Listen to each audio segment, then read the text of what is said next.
मित्रांनो, एप्रिल 2026 मध्ये सरकारी कर्मचारी आणि निवृत्ती वेतनधारकांसाठी महागाई भत्ता म्हणजेच डीए वाढीबाबत एक मोठी आणि ताजी अपडेट समोर येत आहे.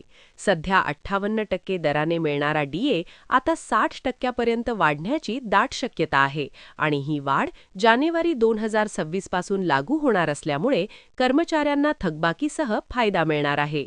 AICPI-IW निर्देशांकातील सातत्याने वाढ ही यामागची मुख्य कारणीभूत बाब मानली जात आहे. मागील काही महिन्यांतील आकडेवारीनुसार महागाईचा स्तर वाढलेला दिसतोय, त्यामुळे सरकारकडून डीए वाढ जाहीर होणे जवळपास निश्चित मानले जात आहे. मात्र यावेळी डीए घोषणेत थोडासा विलंब झालेला दिसतो आहे.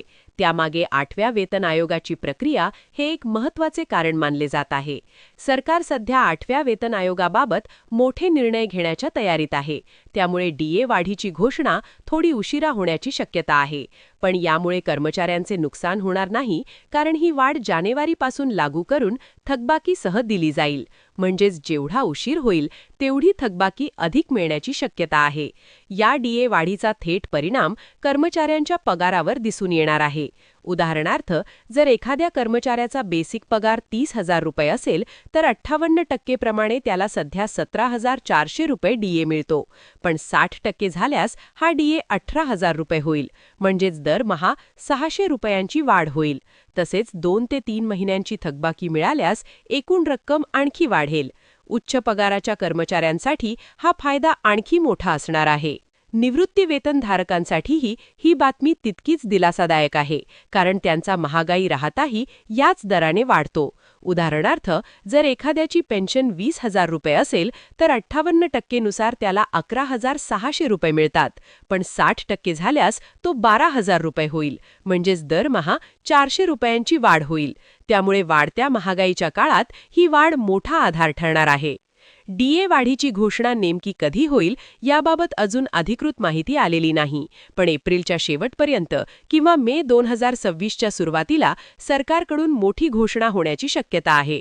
एकदा घोषणा झाली की जानेवारीपासून लागू करून थकबाकीसह पैसे दिले जातील. याशिवाय 8वा वेतन आयोग लागू झाल्यानंतर भविष्यात डीए पुन्हा शून्यावर येऊन बेसिक पगारात मोठी वाढ होण्याची शक्यता आहे.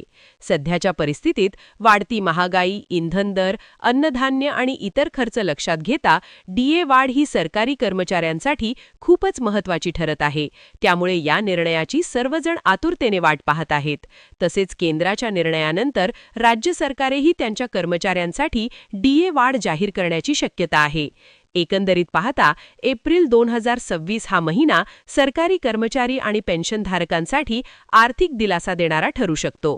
58% वरून 60% डीए वाढ, थकबाकीसह लाभ आणि पुढे 8व्या वेतन आयोगामुळे आणखी मोठ्या वाढीची शक्यता यामुळे येणारा काळ कर्मचाऱ्यांसाठी फायदेशीर ठरणार आहे. त्यामुळे या सर्व अपडेट्सकडे लक्ष ठेवणे अत्यंत गरजेचे आहे.